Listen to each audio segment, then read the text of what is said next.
Jangan merendahkan pasangan, jangan menyebut kekurangan pasangan, merendahkan. Dalam rumah tangga kalau sudah ada yang biasa merendahkan, maka itulah penghancur rumah tangga itu sendiri. Karena kesombongan, orang sombong susah dibenahi. Dikasih nasihat yang baik pun tak akan mau menerima. Tanda-tanda orang sombong mudah merendahkan. Dan tidak tanggung-tanggung, yang direndahkan adalah pasangannya. Al-kibru batarul haq.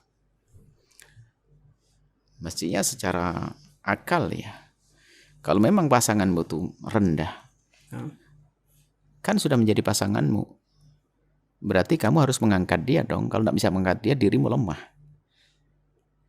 Makanya merendahkan pasangannya sebenarnya menunjukkan kalau dia itu lemah. Kenapa dia tidak terangkat bersamaku? Bukankah itu pilihanmu? Sebuah kebodohan merendahkan pasangan. Dan ingat, laki-laki baik tidak akan mencaci istrinya atau wanita, biarpun istri tersebut layak dicaci. Istri yang baik tidak akan mencaci suaminya, biarpun sang suami layak dicaci. Karena apa? Susah mencaci, menyakiti. Nah, kebiasaan ini, merendahkan ini luar biasa. Dan ini nanti akan punya pengaruh besar kepada kehidupan dalam keluarga itu sendiri. Karena nanti ada anak yang melihat. Kalau seorang ayah merendahkan, seorang suami merendahkan istrinya di depan anak-anak, ada dua kemungkinan yang dua-duanya jelek.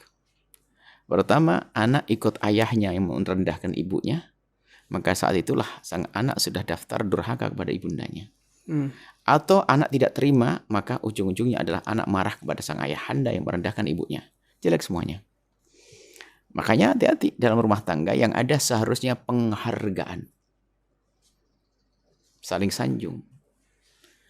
Secara perilaku, kita sering ngomongkan kalau Anda sebagai seorang suami, di saat duduk dengan anak-anak Anda, sering sebut istri Anda, ibumu adalah begini-begini. Bukan malah dijelek-jelekan. Tahu enggak ibumu tuh begitu tuh. Kebiasaannya gitu, lihat. Sampai sekarang aja belum bangun dia. Sampai sekarang yang itu kan, itu ibumu dari dulu mulai dari ada. Seorang istri juga begitu nginjuk tuh ayahmu. Diajak menggunjing. Akhirnya penghargaan itu penting. Maka kami himbau kepada yang istrinya ustadz, misalnya, penghargaan kepada suamimu adalah pastikan anak-anakmu dan dirimu sendiri adalah mendengar ceramah suamimu. Kalau perlu di barisan terdepan jika itu mungkin ada majelis perempuannya. Karena tandamu menghargai suamimu yang ustadz itu, yang ceramah itu akan mengundang rasa kagum pada anakmu terhadap dirimu sendiri. Jangan sampai anakmu itu dekat dengan dirimu hanya karena seorang ibu saja, tanpa ada penghormatan. Ibu yang biasa saja, tidak. Akan tapi lihat, memberi contoh. Alangkah indahnya seorang istri depan suaminya, dengar. Termasuk mungkin, kalau ini bisa mulai dari seorang ustadz ya. Bagaimana, apa yang tidak dilakukan oleh seorang istri. Di kendaraan misalnya, ada mungkin seorang istri. Di sepanjang kendaraan itu tidak pernah memperdengarkan suara suaminya. Kan aneh sekali. Kalau suaminya memperdengarkan suara sendiri kan gak enak. Masa suaraku dipamer-pamerkan, kan malu. Tapi istri. Tapi dibalik apa yang dilakukan seorang ibu, kekaguman seorang anak. Oh, ibuku mengagumi ayahku. Termasuk seorang suami kalau lagi duduk dengan anak-anak, sanjung istrinya. Depan anak-anaknya. Bukan sekedar kita menyanjung di depannya dia. Depan sang istri. Itu depan anaknya, istri ibunya istimewa begini. Menanamkan kekaguman, penghormatan pada hati seorang anak. Ini mukadimah untuk bisa berbakti di depan hari. Akan tapi kebiasaan merendahkan ini di samping hilang rasa kasih cinta, runtuh cinta itu dengan perendahan, dengan mencaci, mengolok, akan runtuh. Tidak ada cinta semakin subur karena cacian. Mulai kapan? Nggak ada caci maki menyuburkan cinta, itu nggak ada. Yang ada caci maki mau mengikis cinta, meruntuhkan cinta. Dan sekarang berpikir kita, apa yang selama ini aku perlakukan? Bagaimana sikapku dengan istriku? Ada seorang istri mengadu tentang suaminya yang Masya Allah kalau lagi marah mulutnya menjadi apa? Dia nyebut kebun binatang, istilah itu. Artinya semua binatang disebut. Begitu busuknya itu mulut. Siapa yang dikatakan binatang? Istrinya. Dia adalah laki-laki paling dungu. Istrinya dibilang kucing, istrinya dibilang kambing, siang hari malamnya digauli, dia gauli kambing. Ini adalah laki-laki bodoh. Yang kerjanya mencaci mengolok. Sama seorang istri juga dibilang mencaci mengolok. Hindari caci maki dan olaan, merendahkan pasangan. Kalaupun dirimu sudah tidak berminat karena satu hal, sampai terjadi sebuah perpisahan, nggak boleh selalu ada caci maki. Sehingga anak dalam Islam tuh dalam keadaan suami, ayah, ibunya berkumpul harus baik-baik. Di saat ayah ibunya berpisah harus tetap baik-baik. Sehingga nggak ada istilah dalam Islam seharusnya istilah broken home. Imsak bima'ruf tasrih bi ihsan. Kalau suami istri bersatu dalam kebaikan. Kalau ternyata harus saling melepas dengan cara yang baik. Nggak ada, setelah itu ada caci maki. Sehingga sampai sudah terjadi perceraian pun nggak boleh ada caci maki, gugat-gugatan. Kadang-kadang menyebut kesalahan, sampai kesalahan yang nggak boleh disebutin kepada anak. Nah, untuk kasus perselingkuhan, kasus ini, disebutkan depan anak. Dikulitip mantannya depan anaknya. Suaminya dihabisi, ceritakan depan anaknya. Atau mungkin dia seorang yang biasa di public figure di media. Ya, karena kebodohannya disebutkan tentang si suaminya. Bahwa suamiku begini di media. Tidak sadar kalau dia adalah mencoreng dirinya sendiri dengan mulut kotornya. Dan juga merusak anak-anaknya. Atau seorang suami juga demikian menyebut istri yang begini. Kita perlu cerdas dalam hidup ini. Anak-anak perlu kita fasilitasi, bukan urusan fasilitas mobil, bukan fasilitas rumah, bukan. Kita perlu fasilitas anak-anak kita untuk hidup nyaman di rumah yang melihat contoh yang baik, dan contoh itu adalah Anda sebagai orang tua. Nah, kuncinya ini agar tidak biasa merendahkan, mencaci pasangan. Merendahkan, mencaci pasangan merusak hati pasangan sendiri dan merusak hati anak-anak yang menyaksikannya. Sehingga muncullah nanti anak-anak yang broken. Jangankan bapak ibunya sudah berpisah. Dalam keadaan bapak ibunya masih bersama pun dia sudah tidak nyaman di rumah. Sudah broken home-nya. Rumahnya sudah hancur. Dia nggak nyaman di rumah. Ngapain? Aku di rumah pun paling lihat ayah mencaci ibu. Ibu marah dengan ayah dan seterusnya. Saya tidak perlu pulang deh ke rumah.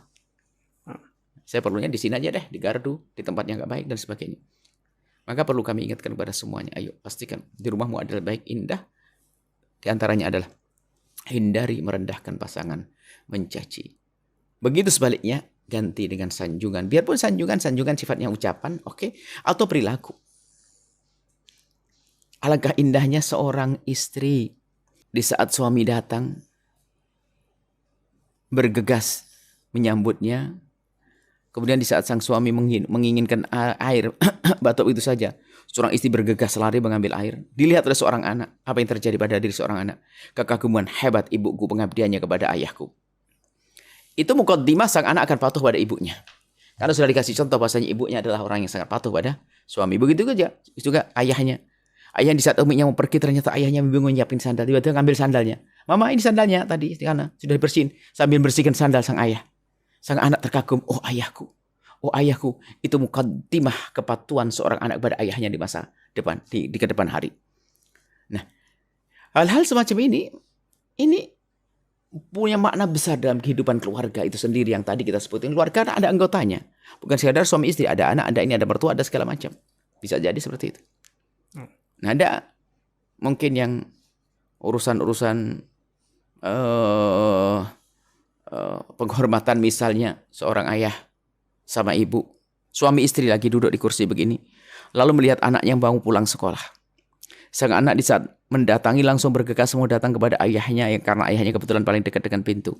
Menyebut, ayah, waalaikum ayah, waalaikumsalam, mau salim ke ayahnya.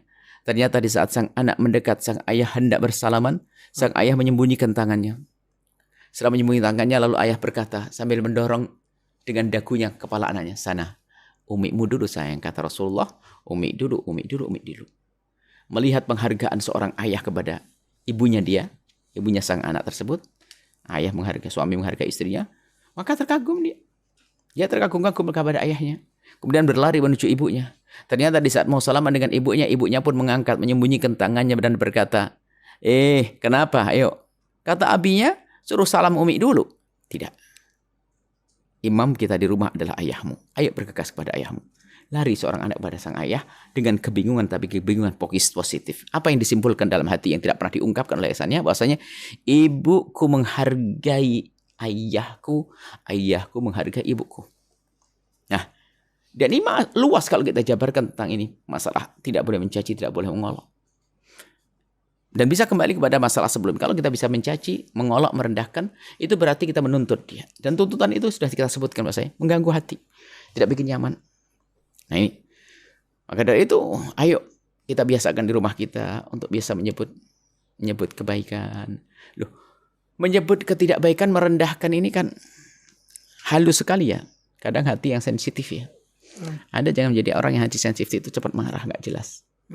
Tapi yang namanya keadaan bisa saja kesimpulan dari seorang perempuan misalnya, mohon maaf, suaminya pergi ke Makassar, pulang membawa bedak kayak pelembab gitu.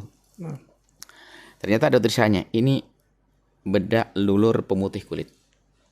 Dari Makassar, diserikan pada istrinya. Istri senang dipakai suami. Ya dipakai dan seterusnya. Besoknya suaminya pergi ke Surabaya lagi minggu depan. Bawa lagi bedak merek yang berbeda, adalah bedak pemutih kulit. Atau pelulur pemutih kulit. Iksan istri. Yang istri mengatakan senang. Masya Allah. Yang satu masih ada. Besok sang suami pergi ke Medan. Pulang lagi, bawa lagi bedak pemutih kulit. Saat ini mulai kerasa sang istri mengatakan, iya memang saya hitam. Gitu. Masa bedak terus. Nah ini, mohon maaf, kadang-kadang kita tidak menyadari apa yang kita berikan. Kita lakukan itu ternyata kita ingin mengungkit sesuatu yang dia bakal sedih dengan itu semuanya. Makanya kita harus waspada. Artinya apa? Berhati-hati dalam kita bersikap. Jangan sampai ada sikap yang tanpa kita sadari ternyata itu merendahkan pasangan, menyakiti pasangan, zalim pada pasangan. Kita harus punya paling tidak menduga, berhati-hati dalam bertutur kata dan berperilaku. Khawatir tutur kata dan perilaku kita ini tanpa kita sadari adalah merendahkan pasangan kita. Karena permasalahan ini, kerusakan tidak hanya kepada urusan keretakan rumah tangga yang mereka mengatakan tidak saling menghargai. Tapi lebih dari itu adalah efeknya buruk sekali kepada perilaku anak di kedepan hari. Karena melihat orang tuanya tidak saling menghargai.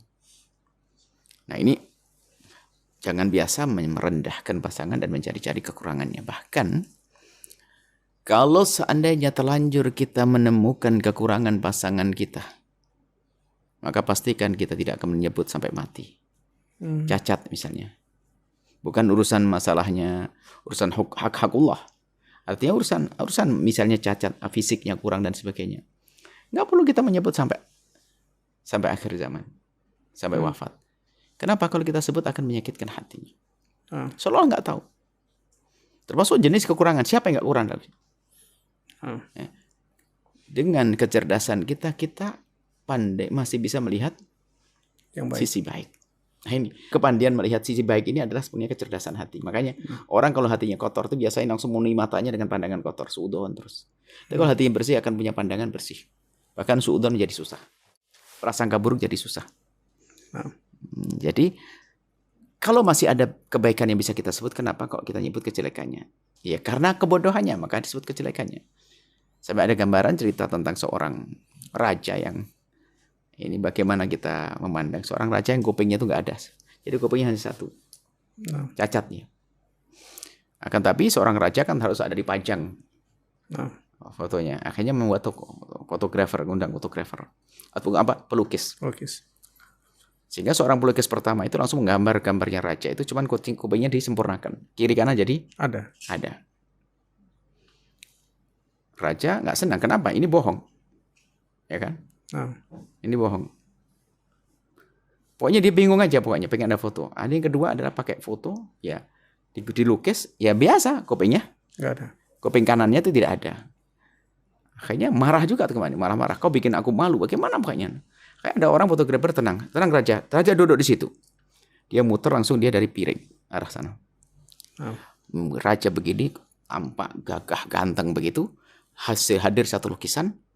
Ternyata indah sekali. Kelihatan kuping kirinya. Tapi kuping kanannya ketutupan sama pipinya. Tidak perlu digambar. Tapi sudah ketutup oleh pipinya. Akhirnya kamu berhak mendapatkan hadiah. Sebetulnya kan tukang lukis semuanya hebat. Cuman yang satu ini punya cara pandang yang berbeda. Cara mandangnya adalah dari sisi bagaimana terlihat indah. Gak kelihatan cacatnya. Kurang lebih seperti itu kita dengan pasangan kita.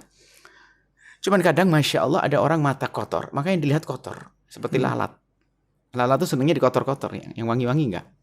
Nah ini, jadi karena matanya kotor terus kekurangan istrinya, kekurangan suaminya dan seterusnya. Jadi hidupnya ya seperti itu. Caci maki pada akhirnya, olo-oloan siang malam. Mana ada keindahan yang terbangun setelah itu? Karena apa? punya lisan yang kotor, suka mencaci dan merendahkan. Nah ini dalam rumah tangga harus ada budaya itu. Jangan biasa menyebut kekurangan pasangan dan merendahkan pasangan. Yang ada adalah sanjungan. Istrimu bukan budakmu di rumahmu, hai suami. Dan suamimu bukan budak yang kau lepas di sana.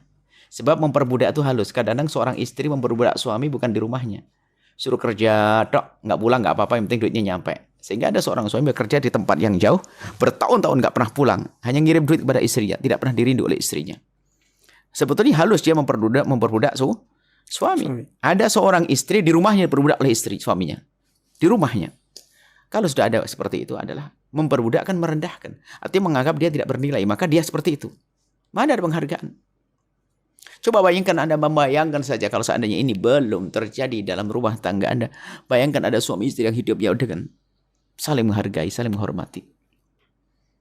Menutup kekurangan dengan kelebihan. Dan menyempurnakan kekurangan dengan dirinya sendiri. Itu kan istriku. Dengan segala kekurangannya aku yang akan menyempurnakan. Aku kan suaminya. Sehingga semuanya akan semakin indah. Ini hal-hal begini ini penting. Rumah tangga. Sehingga naudzubillah hari ini ada orang caci maki. Sudah biasa. Anak pun paham bahasanya ini adalah caci maki ayah pagi, siang, malam. Sudah ada jadwalnya. Kotor.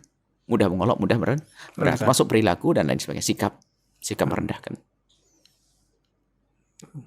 Istri harus di bawah, istri nggak boleh di atas, duduk di kursi. Istri nggak boleh punya pendapat. Nukil riwayat palsu lagi dari Sayyidina Umar bin Khattab. Perempuan ini jangan dianggap, jangan dimintai pendapat. Nggak boleh perempuan dimintai pendapat. Sampai ada riwayat bohong dinisbatkan pada Sayyidina Umar. Syawiruhunna wa khalifuhunna. Ajak musyawarah mereka tapi jangan diikuti. Langgar musyawarahnya. Ini kan ngajar kurang ajar. Tidak mungkin Sayyidina Umar ngomong begitu. Yang ada adalah Sayyidina Umar sangat menghargai wanita. Yang ada adalah baginda Nabi pernah minta pendapat kepada istri beliau. Di saat mau tahallul, sahabat Nabi nggak mau tahallul. Waktu muhsor, tidak bisa masuk ke Makkah, harus menyelesaikan ihramnya. Nabi menyuruh kalian bertahallul lah. Tapi para sahabat Nabi nggak mau. Kenapa? Nggak ada contohnya. Nabi nggak, jangan-jangan giliran saya sudah potong rambut. Nabi nggak potong rambut. Jalankan sendiri. Akhirnya Sayyidina Nabi bertanya kepada istri beliau, apa yang hendaknya saya lakukan? Ya Rasulullah, kau potong rambutmu, mereka akan ikut semuanya. Betul, Nabi potong rambut, semua ikuti. Minta pendapat siapa? Istri. Jangan direndahkan istrimu di rumahmu itu. Dan budaya saling menghargai ini menghidupkan akhlak, menghidupkan akal, menghidupkan komunikasi yang indah. Nah, ini yang harus kita fahamkan pada diri kita sendiri sebelum orang lain. Jangan hidup kita ternyata hanya penuh dengan cacian, oloan, perendahan kepada sesama. Allah murka dengan itu semuanya. Keberkahan akan dicabut oleh Allah. Dengan kotoran-kotoran yang terjadi di rumah kita. Padahal kita, karena dengan mulut-mulut kotor, mulut yang menyakitkan. Nah sekarang apa tugas kita? Ya koreksi dong. Jangan sampai kita biasa merendahkan pasangan. Sejauh mana penghargaanmu kepada ibu anak-anakmu itu? Sebagaimana penghargaanmu wahai wanita kepada ayah daripada anak-anakmu itu? Nah, kurang lebih seperti itu.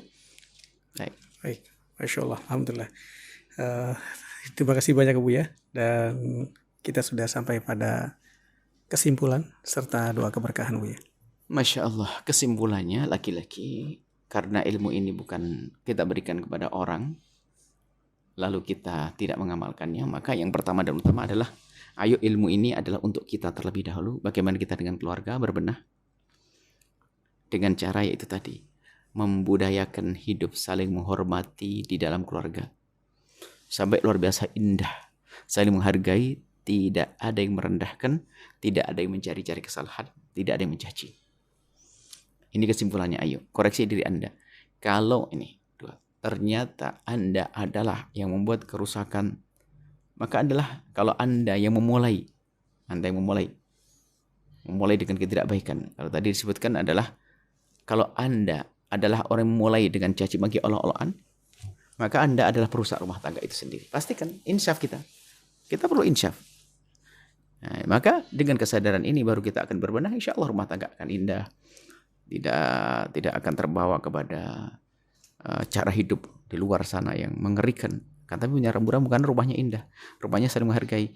Suami senang tinggal di rumah, istri tinggal di rumah senang. Anak-anak pun akhirnya nyaman tinggal di rumah tersebut karena bapak ibunya ada bapak ibu yang baik. Ini saja Semoga Allah menjaga hati Amin. kita, rumah tangga kita saling mencintai karena Allah. Berkat Sayyidina Muhammad. Al-Fatihah.